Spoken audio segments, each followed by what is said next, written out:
Good morning, everybody. Ooh, that's loud. I'm going to try to talk softly. Let's start with a prayer. The Lord be with you. Let's try that again. The Lord be with you. Let us pray. Gracious God, thank you for the gifts you give us for breakfast, for friends and family, and for a church where we can be your people. Bless us and guide us closer to you and closer to one another. In Christ's name I pray. Amen. I recognize that some of you are here to eat breakfast and don't want to take part in Sunday school at all, and that's okay. I promise I won't call upon you unless you raise your hand. The Inquirers class is big enough to where they have to have the whole back part of the parish hall, so there's no quiet place for you to have breakfast. So I recognize that some of you are here because there's nowhere else to be, but I'm glad you're here. You're certainly welcome to participate. I'm going to pass out a handout, and we're doing a class on Noah and the ark. All of you are welcome to stay, but if you have somewhere else to go, I certainly understand. So let me pass out this handout.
Even if you don't have a distinct memory of it, how many of you remember hearing the story about Noah and the ark when you were growing up as children? How many of you remember hearing that story as children?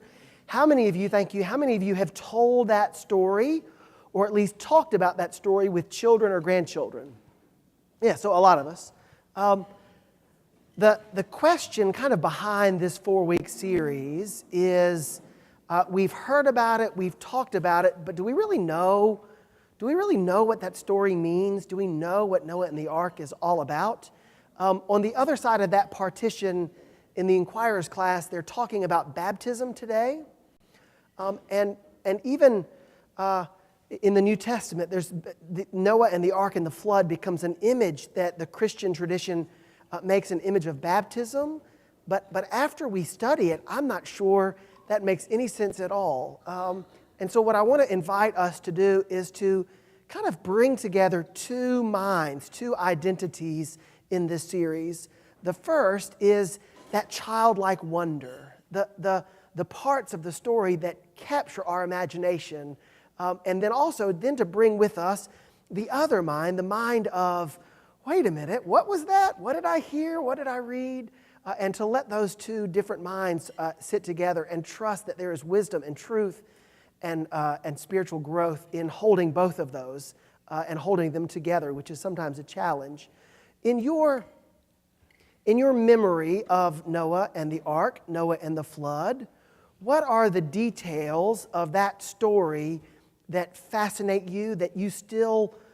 they don't even have to be true of the story. Don't worry about whether they're actually in the Bible. What are the parts of the story that you hold on to? Yes. Oh, hold on. I got to get a microphone. I forgot. It's been like 3 weeks since I taught in here, and I've already forgotten.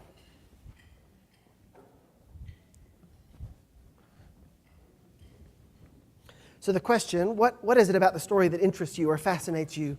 Let's start here. Thank you. How did he get all the animals on the ark, and how did he call them? How did he get all the animals on the ark? How did he call them? Yeah, it's great. What are the other details of the story that interest you still?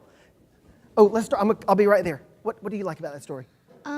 Well, I like about the story when he had a funny face when he was trying to push the elephant from his butt up to the ship.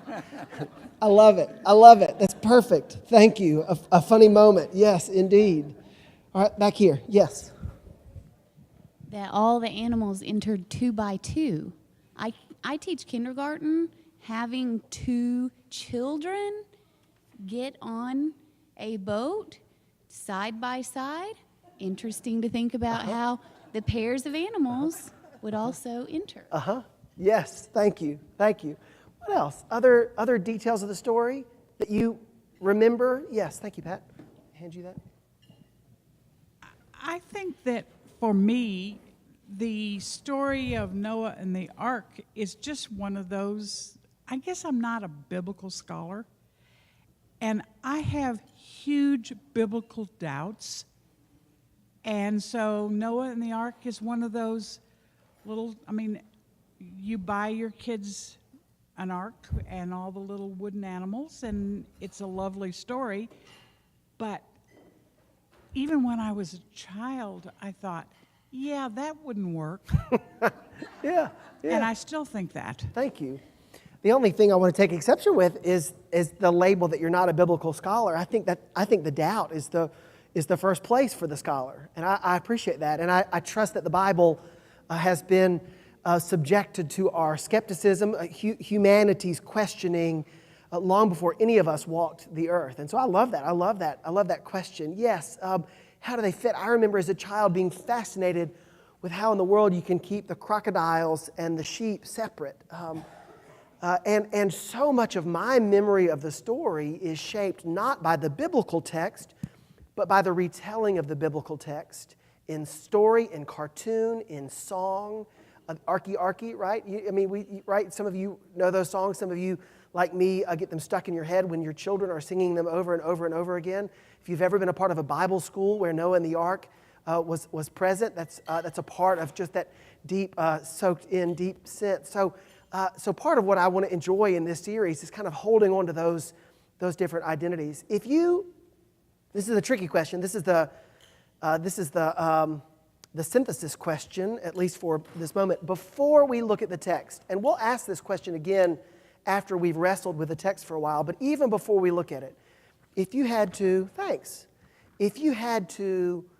express the theology of Noah's story, if you wanted to answer the question, what is this story supposed to teach us about who God is and who we are and how we are in relationship with one another, what would the words? You don't have to put it in a succinct or a clear sentence, but what are the words? What are the themes that you think Noah and the ark is designed to show us, to teach us about God, about us?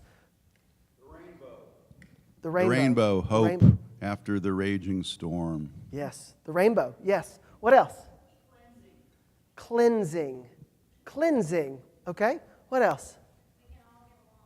We can all get along? Yeah. I got an extra. Yeah. We can all get along. What else? I love it. Punishment. Yeah. And we, in some of these answers, like punishment and some others, start to hint at the depth of the text. And I think I don't remember using that story to teach my kids to behave, but maybe I could have if I told the story a little differently, right? Or just told them to read the text. Yeah. Well, let's wrestle with those things. I've proposed a 4-week series. This week, I want to look at why the flood. Why, at least as the biblical text tells us, why did God decide to flood the earth? And more importantly, what in the world does that tell us about God and about us? Granted, it'll take us the whole story to kind of get there, to finish that question, but I want to begin asking, why would God do such a thing? Next week, I want to talk about why Noah was chosen by God, not only because it's a short answer, he was righteous, but not only that, but for what was he chosen? What was his purpose in being chosen? And kind of look at the flood itself. But then in the third week, I want to look at the covenant, the rainbow, we might remember the rainbow part of the covenant, but do we remember the rest of the covenant? Do we remember the rest of that and to whom that covenant was made? And what is the covenant supposed to tell us? How does the story get folded into itself? And then lastly, I want to look at what happened to Noah. The other side, the post-flood bizarre tale that we don't often read in church. But we're going to read that and use that to sort of fold all the way back to the beginning and ask that deep question, what is God really up to in this story? So that's what I propose to do, and we'll see how it goes. I don't have any slideshow, I don't have any films yet. Maybe we'll sing some songs or watch some cartoons. But today I thought we'd start with a text. And I've given you a handout. I hope you've got the handout. If you can't see your handout, would you raise your hand because there are extras floating around? Everybody got one? Great. So we are going to read from Genesis, and we're not going to skip around a whole lot. I'll try to fill in the gaps a little bit, but we're going to read it in chunks. And I'm wondering if someone would read for us, please, the first 2 paragraphs on your handout. That's Genesis chapter 5, verses 1 and 2, and then 28 through 32. Who might read that bit for us, pretty please? There's a microphone. Kathy's got a microphone. There you go. Thank you.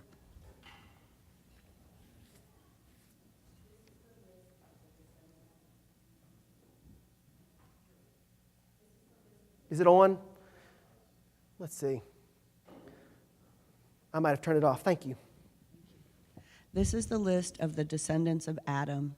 When God created humankind, he made them in the likeness of God. Male and female, he created them. And he blessed them and named them humankind when they were created. When Lamech had lived 182 years, he became the father of a son. He named him Noah, saying, "Out of the ground that the Lord has cursed, this one shall bring us relief from our work and from the toil of our hands." Lamech lived after the birth of Noah 595 years and had other sons and daughters. Thus all the days of Lamech were 777 years, and he died. After Noah was 500 years old, Noah became the father of Shem, Ham, and Japheth. Thank you. We hadn't gotten to the flood yet, but I wanted to start there. It helps highlight a sort of a transitional moment that this is in the Bible. Come on in and make yourself at home. Any parts of that, any words, any phrases, any aspects of that catch your eye or your ear this morning? What sticks out to you today?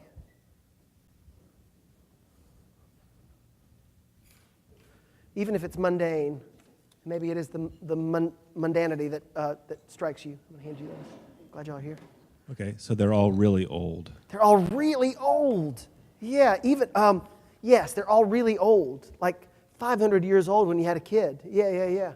Thank you. What else sticks out at you? Well, to me, the blessing God creates and then blessed humankind. Yes, thank you. This really has nothing to do with Noah, but in that line, male and female, he created them. In that list of things supposedly written by Robin Williams, he said that one reason he stayed an Episcopal is because male and female, God created them. Male and female, the Episcopal Church ordains them. Yes. That's Yes. Catch your eye. Yeah, good. Wonderful. And that even that anecdote, that Robin Williams sort of approach, brings us back to the fullness that text represents. The names in chapter 5 are all male names, and maybe we would say in contrast to that then is the opening, the introduction of that. He created them male and female. Male and female, he created them. And now let me tell you about all the men and what they did, right? So, and I trust that the authors of this text and the readers of this text, they might not have appreciated the cultural changes that we've experienced even in our lifetime, yet I trust that they noticed things like that. Some of them did, and still it's there. Yeah. What else? Anything else in those opening verses catch your eye or your ear? The quote, "Out of the ground the Lord has cursed, this one shall bring us relief from our work and from the toil of our hands." Yes. So we know the story of Noah, right? We at least some of the story of Noah. We know Noah, God's going to like Noah, God's going to choose him to build an ark. He's going to bring the animals 2 by 2, right? We know that bit of the story. The flood comes, he saves them. I don't think of Noah as being the one who shall bring us relief from our work and the toil of our hands. Let's just use it. Let's just imagine. There's no right answer here. I'm sure there is one right answer. I don't know what it is. So help me figure it out. Let's figure it out together. Why? Why would Noah be introduced to us in the Bible as the one whose father declares from him shall be brought the relief from our toil, this cursed ground? Why tell the story that way? Rebecca in the back and Elliot. Well, the reference. It's on. Is it working? Earlier it says, it describes the descendants of Adam. And Adam and Eve are cast out of the garden to toil the rest of their lives. So he's presumably going to fix that or somehow. Yes. And maybe it's in an agricultural way he'll fix it. But maybe there's a spiritual connection there too. Rebecca. He's constantly saving the remnant so we can get to Jesus. Constantly He's pulling saving the remnant. Yeah, part of a remnant. Yeah. So there are lots of different ways to think about that. One is that, let me back up a step and say that these stories from the Old Testament, like your family stories, have been shaped by many voices. And if only one person ever told all the stories of your family, something would be missing. We need to hear those voices. But as generations inherit that story, they've been shaped. And so the Old Testament, like family stories, there are several voices that are seen in the text, that are heard in the text. And so one answer might be that one of the voices wrote this about the curse from the ground because that's what interested him, but his story kind of got cut off, and we never heard the end of the story. So in other words, maybe it just goes nowhere.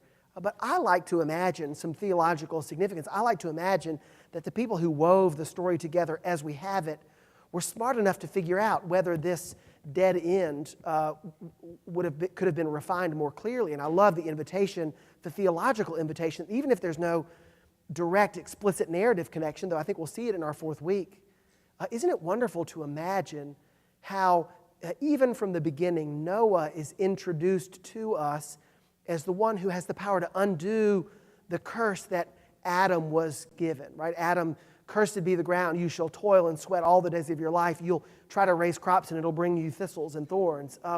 What an interesting way just to introduce that maybe, just maybe, Noah might be a sign of the undoing of that. And I love the invitation to imagine how already, even before we've heard any word about flood, that God is in the business of preserving the remnant, the few, the chosen, the saved, to bring a message of salvation to the ends of the earth. And already we can see that. So I love those theological details woven into the story, whether intentionally or not. And preachers like me all the time make the story mean something that it's not supposed to mean. And it's up to y'all to figure out when we've crossed the line, and instead, or when the Holy Spirit might be speaking to us in that way. Other observations about those opening paragraphs? Well, Lamech lives for 777 years, which is a pretty complete period, and perhaps the implication is, as you were just saying, it's the closing of one era, and his son Noah is the beginning of another new deal for mankind. Thank you. I love that. 777. The mark of the beast, right? Those of us who love to read Revelation or watch scary movies late at night, remember 666 being the mark of the beast. Kind of a reiterated, something's missing here, fellas, ladies. 777 being a way to say perfect. Redundant, in fact. And maybe the ending of an era. I didn't know this. I relied on a secondary source, but I went back and did the math to check it out. I didn't give you all the intervening verses between Adam and Lamech, but it turns out that if you add up the years, Adam was still alive when Lamech was born. Adam lived 900 and something years, and so if you do the math, at least as it's given to us, the Bible wants us to imagine that Adam was still alive when it's like the 10th generation. But if you live 1,000 years, you might expect that. So Adam is still alive when Lamech is born. The Bible doesn't mention it, but if you do the math, you discover that he dies before Noah's born. So sometime between Lamech's birth and Noah's birth, Adam, the first human, dies. What an end of a chapter. What an end of not just a biblical chapter, but a story of human history. We're moving beyond the most primitive expression of who we are to another expression of who humanity is. I found that amazingly rich and bizarre to think about Adam still being alive, right? What happens to Adam? Yeah. Trent, a response to that. More primitive understanding of who God is to a more evolved one. Yes, absolutely, yes. And we mark those transitions. I mean, the history, the intellectual development, the theological development they work in tandem, and sometimes we tell stories in a way to mark things even more drastically than maybe those who experienced them would have thought them to be. But looking back, we can't imagine it any other way, right? Yeah.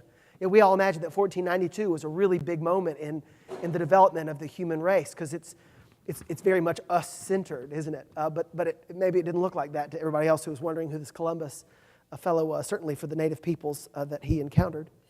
Let's keep going. Who would read for us? The story gets even more bizarre, which is lovely. Who would read for us, please? Just the next paragraph, chapter 6, verses 1 through 4. Who might read that little bit for us? Pretty please. Somebody on this. Oh, there we go.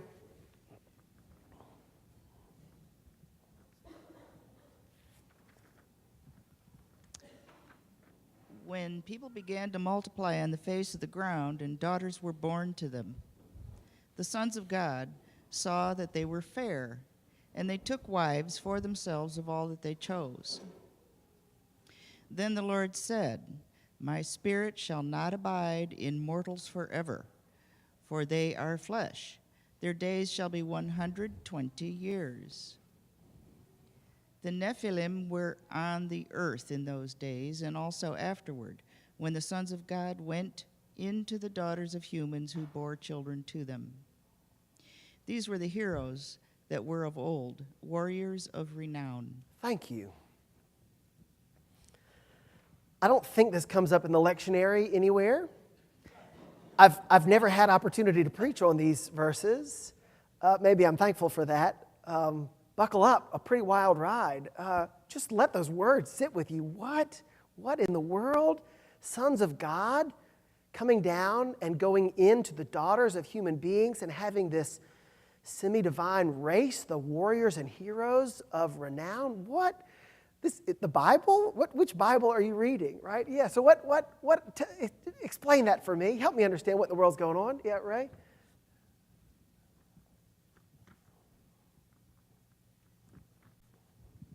There is an osmotic pressure in the spiritual world that demands to be incarnated. Thank you. An ancient pressure, not something of our invention. Yeah, osmotic. Yeah, and I would say ancient. You know, it's this need for incarnate, for God to become incarnate is not a 2,000-year-old push. It's an ancient push. Yeah. Thank you. Other observations about that, about the Nephilim and the sons of God and the daughters. What in the world's going on? Or let me ask a different question. Why write it down? Why write it down? We could have left this part out, right? The people who tell the family story often leave out the bizarre chapters that nobody wants to mention. And we're glad when they include them because we can learn from them. But this doesn't, what in the world is going on? Why? Let me ask you that question. Why is this in the Bible? Why did the Holy Spirit give this to us? Yeah. After the sin of Adam, there is a deterioration in the cosmic order, and the boundaries between the sons of God and the sons of men have been blurred and confused. Okay. Yep. The boundaries between sons of God and sons of men is blurred. Yep. Chaos ensuing. Yeah. Surely those images are buried in the story. What else? Dave? There's something about the people who are writing this or being more comfortable maybe with sort of contradiction and having tension in the stories, and that, they're sort of apparently not so interested in making everything just clear and straightforward, just, their complexity to be wrestled with, and somehow the people who wrote it didn't seem to mind that in the same way that I do. They weren't worried about making sense of it in the same way that my Western categorical Mendelevian sort of mind wants to make sense of that. Yeah. What else? What else do you notice or hear in those verses? Rebecca? It kind of prefigures the fall of Satan. The angels were involved in this creation too, and it's early on. I don't think they knew exactly how to deal with what God had done, perhaps. Yeah, so an ideological story, EIT, ideological, is a story, a spiritual story that's written to explain something that we experience. You know, the Johnny Appleseed story, the apple orchards that everybody loves in the Northeast or out West, right? You tell a story about the guy that came with a sack full of apple seeds, planting apples all over the place. It's a lovely story. It's probably not how the apples got there, but it's a lovely story. And I wonder how much of this story, as you invite us to hear, is God's people's way of kind of explaining how do we deal with angels? How do we deal with supernatural beings that we trust exist? And how do we let them be a part of our story but not central to it? And how do we get it? How do we get them? How do we write them into the tale? Because they're important to us, perhaps. Yeah. So sorry, I'm going to hijack your conversation for 1 minute. So I read The Lion, the Witch, and the Wardrobe to my kids out loud several years ago, and the witch is one of the descendants of the Nephilim in the story, and I'd read it as a kid, and I didn't know this story either, but it sort of explicitly said there's humans are what they are, but things that look like humans but aren't, they're terrible, and the White Witch is one of those descendants of the giants. Yeah. C.S. Lewis apparently shared that fascination that I share. Like, what in the world is going on here, and wants to tell about it. Yeah. It just worth noting as we continue to tell the story of Noah that right in this moment where we're moving from one chapter of human history and theological history into the next, where we move from when Adam walked the earth to life after the first person dies. Part of the way we're bridging that story is with this bizarre little bit about the Nephilim, and just to allow our minds to embrace a breadth that I'm very quick to push aside as ridiculous, not only historically, but also theologically, that there are semi-divine beings or divine beings who are labeled sons of God, who come down, see all the women, women, being born, find them fair to look upon, have sex with them, impregnate them. They give birth to semi-divine beings that we are going to call the Nephilim, who become the legends of old. And I find myself thinking Greek mythology is lovely, but it doesn't belong in my Bible. And yet clearly the Bible is wrestling with things that I would just assume brush aside. And yet it's there. It would be so easy for it to be omitted, but it's not. A willingness to grapple with something that I struggle with. Yeah, another response or two, and then we'll keep going. We got to get to Noah. Well, I think it's the Greek mythology woven in, because don't you think it's just a sales pitch? We want you to come to our religion, so we're going to tie part of your religion into ours so it's not so foreign to you, just like we celebrate Christmas at, during the seasonal, and the equinox has an important date, so we have a Christian holiday during that time. So you want the pagans to feel comfortable, or the Greeks to feel comfortable with your religion, so you tie it in. Yeah, instead of, I would have taken the other, I like that invitation. I would have taken the opposite approach, which is that the motive is not to add that little element so that pagans, Greeks might come and join us, but instead that for centuries God's people have purged their story of anything that smells with the odium of primitive religion. And this is one of those bits that they forgot to erase, or that people found so fascinating that would embrace. But what I would say is yes, I think this is the influence of a story, of a history, of a faith, of a theology, of a way of being that we don't think of as being a linear connection with the Judeo line, the Judaic theological line. But it sounds like something else that either came in or that wasn't pushed out. Yeah. Trent, and then we're going to go back across the room. Yeah, I was just wondering if perhaps at a certain time in world history, that was just part of human consciousness to have these beliefs and these ways of making sense of things, that That was just part of it, and this gives expression to that. Yeah, thank you. Origen, who is of dubious theological value in the church, capital C, church, a brilliant thinker, maybe the greatest theologian in the history of Christianity, had this understanding that at the fall, some things fell further than others. This is a gross oversimplification. Those of you who are classic theologians can sort of criticize me behind my back or in my face later. But essentially, the Satan and the devils fell the furthest. They cooled. They were, originally all of us were with God, of God, and they cooled the farthest. Humanity cooled a little bit further. The angels cooled a little bit further. And of course, God and Christ are up there. And essentially, salvation is heating everybody back up to where we all go back up to where we were. That was his understanding of how theology works. It's actually kind of pretty in some ways. But this concept of sons of God, of angels, of semi-divine beings, wasn't a problem even for a Christian theologian of the second century. I think that's right. Maybe third century. Yeah. So, yeah. All right, let's go back across the room. Still got a comment? We know that everything doesn't need to be taken literally, Yeah. Sure. Yes. and that kind of settles that for me. Yes. Yeah, thank you. Not everything needs to be taken literally. That's a good segue to a story. Thank you. A story that I started to tell between the services. When I was newly ordained and working in a church in Montgomery, Alabama, the financial administrator who held so much of that parish together was Libby Poole. She was a faithful Baptist, as Baptist as a beloved Baptist could be. And I remember in staff meeting when we were discussing and the flood came up and the rector mentioned that the flood is a wonderful story not to be taken literally, but a story of God's power and God's restraint and our salvation in the midst of that. And she looked at him and at us as if we were all going to hell and there was no hope for us at all. And the next 10 minutes, where most of the staff kind of stared at our shoes because we really weren't sure if she would come back to work the next day, Robert sort of backtracked a little bit and at least said, well, some people think that's the case. How do we read the story? Is it a story to teach us something that's not literal truth? Is it a story that is supposed to be literal truth? Well, when you start the story with the Nephilim, it certainly gets your attention, and that maybe the author isn't intending for you to have any kind of evidence of the story the way that my Western mind would seek it. Yes, thank you. Let's read the next two paragraphs, the rest of that on the first side.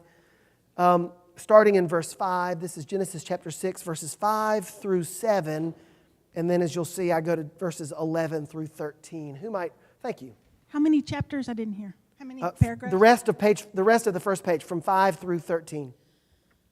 The Lord saw that the wickedness of humankind was great on the earth, and that every inclination of the thoughts of their hearts was only evil continually. And the Lord was sorry he had made humankind on the earth, and it grieved him to his heart. So the Lord said, I will blot out from the earth the human beings I have created, people, together with animals and creeping things, birds of the air, for I am sorry I have made them. Now the earth was corrupt in God's sight, and the earth was filled with violence. And God saw the earth was corrupt, for all flesh had corrupted its ways upon the earth. And God said to Noah, I have determined to make an end of all flesh, for the earth is filled with violence because of them. Now I am going to destroy them along with the earth. Thank you. What grabs your attention? Where does your eye or your ear fall in those verses? What of those verses sticks out to you as being of interest, of being particularly weighty, of being particularly challenging? Thank you, Kathy. There is a great chain of being, and humankind is at the top. And since they have fallen, the entire thing must be destroyed, and he has to start over completely. Mm-hmm. So otherwise, the poor birds and bees, what did they do wrong? Yeah. That question. What did the birds and the bees and the fish and the like do? I'm not sure about the fish. What did they do to deserve that? And it doesn't really matter. Humanity has fallen, and so all of creation has to be redone. Yeah. A bold statement about how God works, how creation works, about how fault is or is not attributed. Yeah, over here.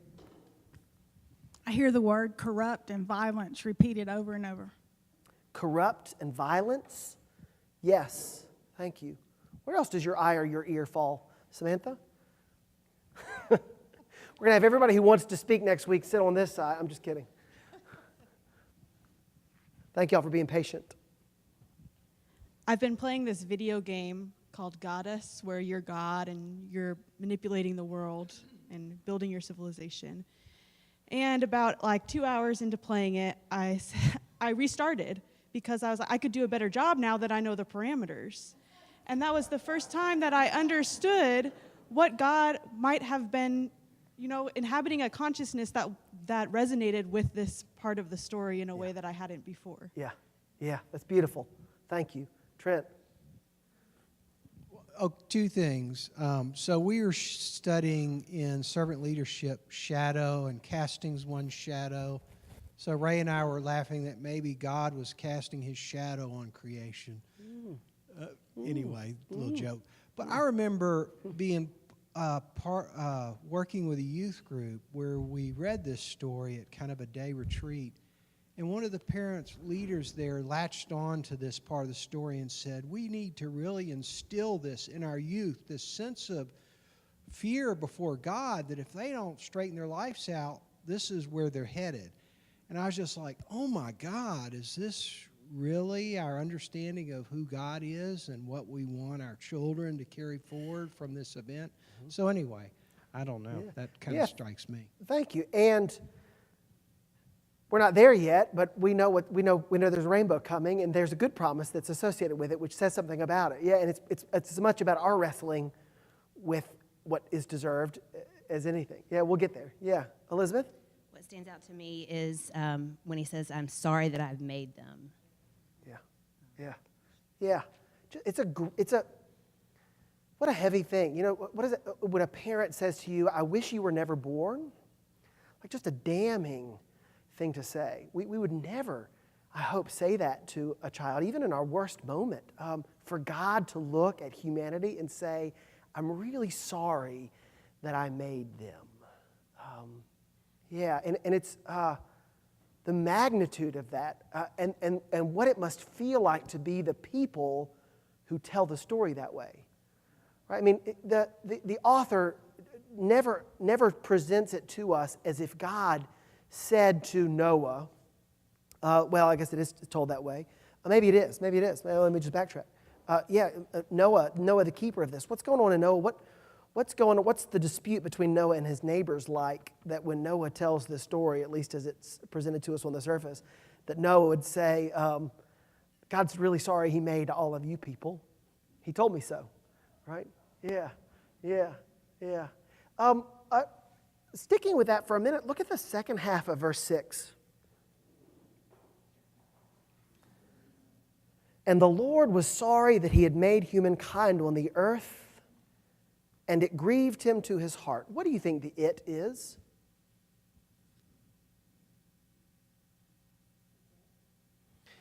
What is? He made mankind. It could be.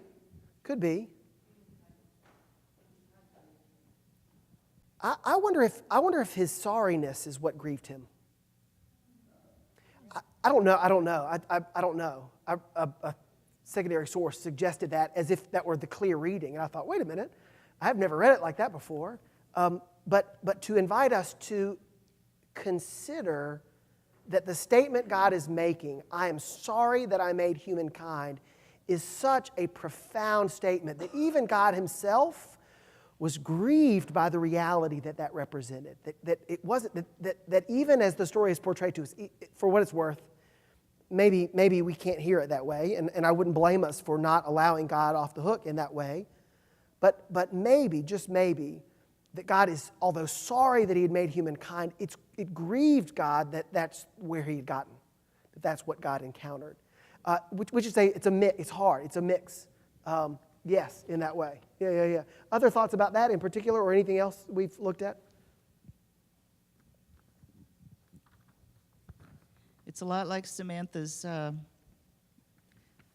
discussion of our little game there, there are a number of instances in the Bible where God changes his mind. He learns.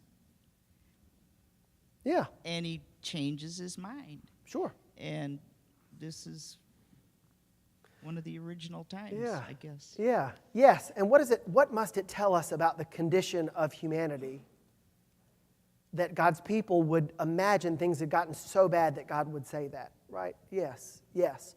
Yeah. To me, if I was using this as a teaching tool for kids, it says a lot about free will.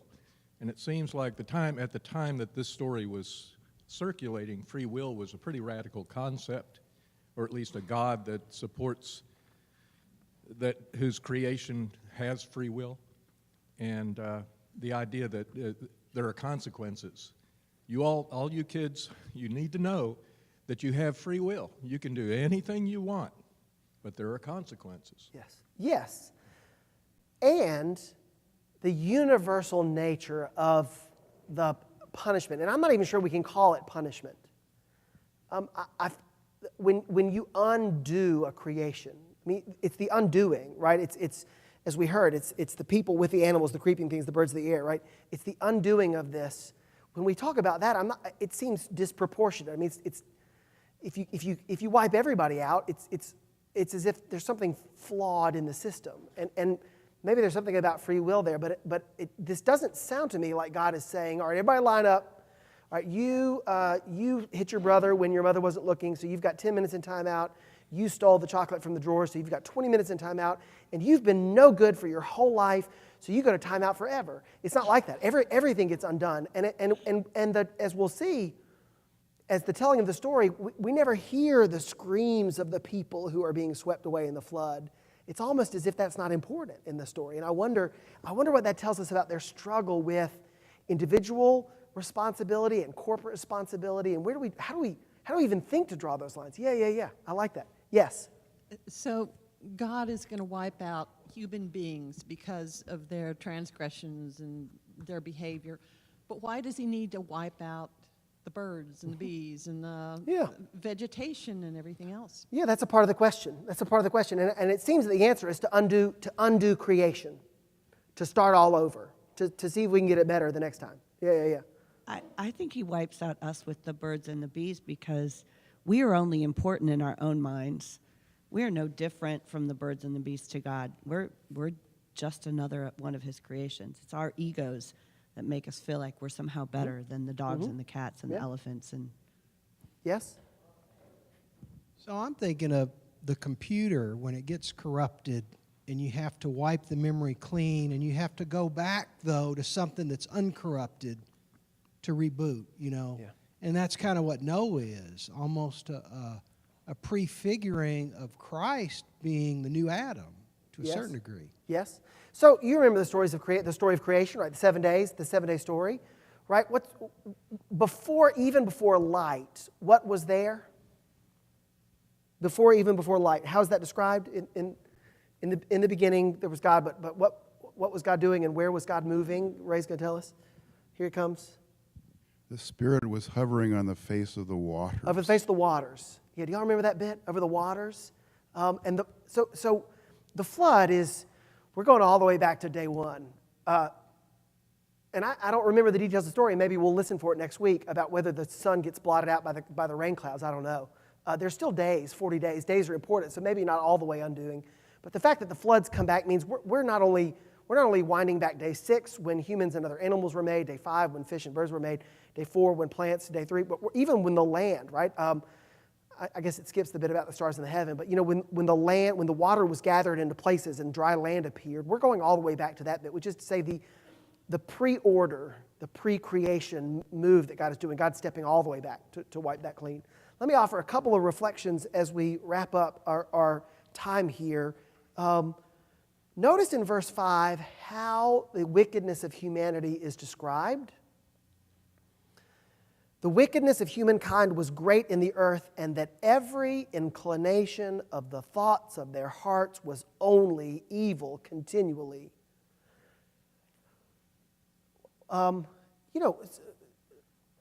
one of our defense mechanisms as society is to deny the humanity of our worst criminals because we cannot see in them anything that we see in ourselves, right?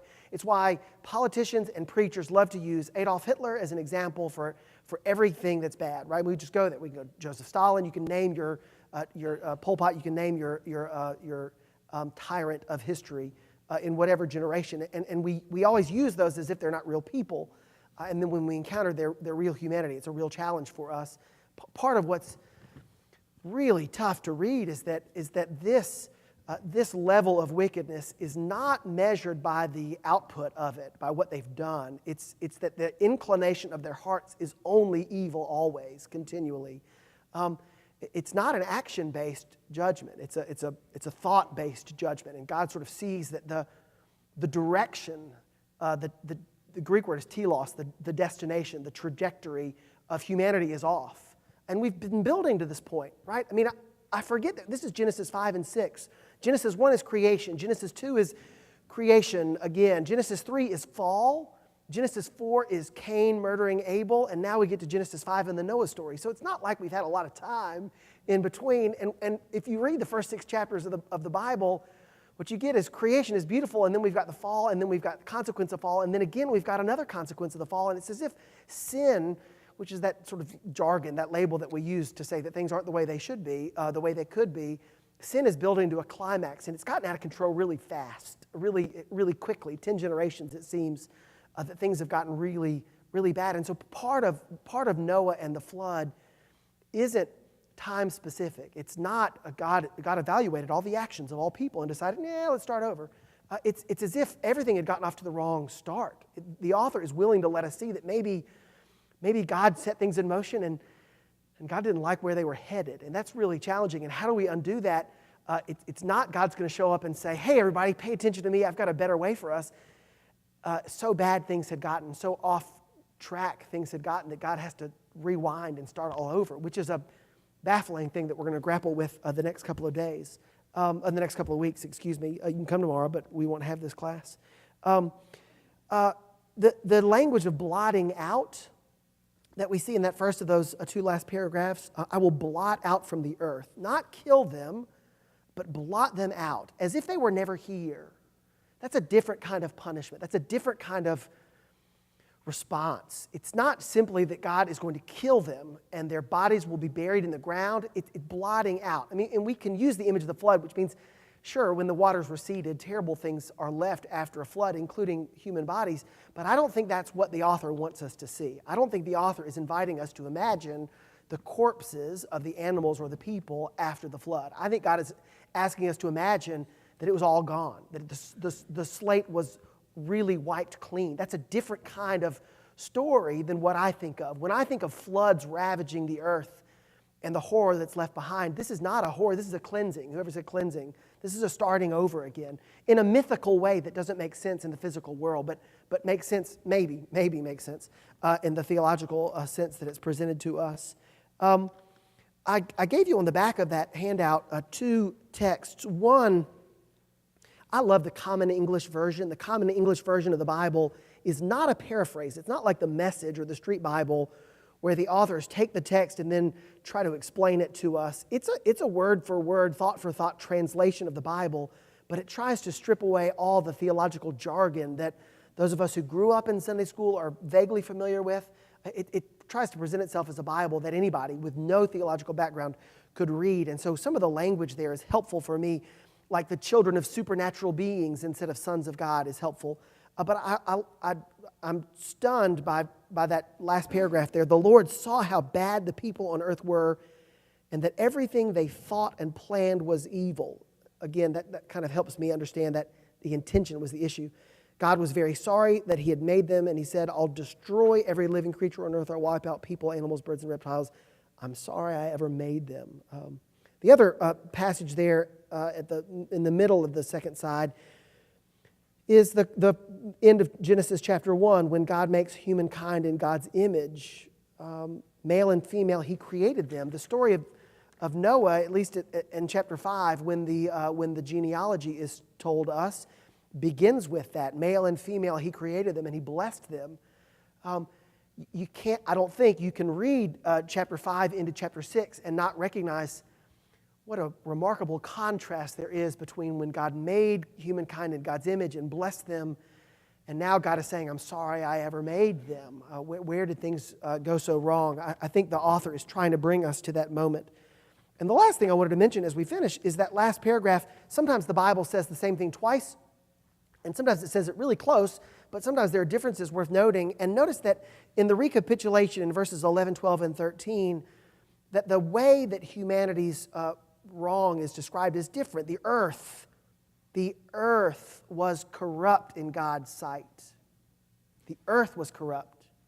How quickly I assume that only means the people, because what do the dogs ever do? What do the birds, what do the bees ever do? But there was something flawed, corrupt, the way that a file corrupts, right? And once the file is corrupted, you try to load it and you get something, but it's garbled. Or when you made mixtapes for your girlfriend or boyfriend, right?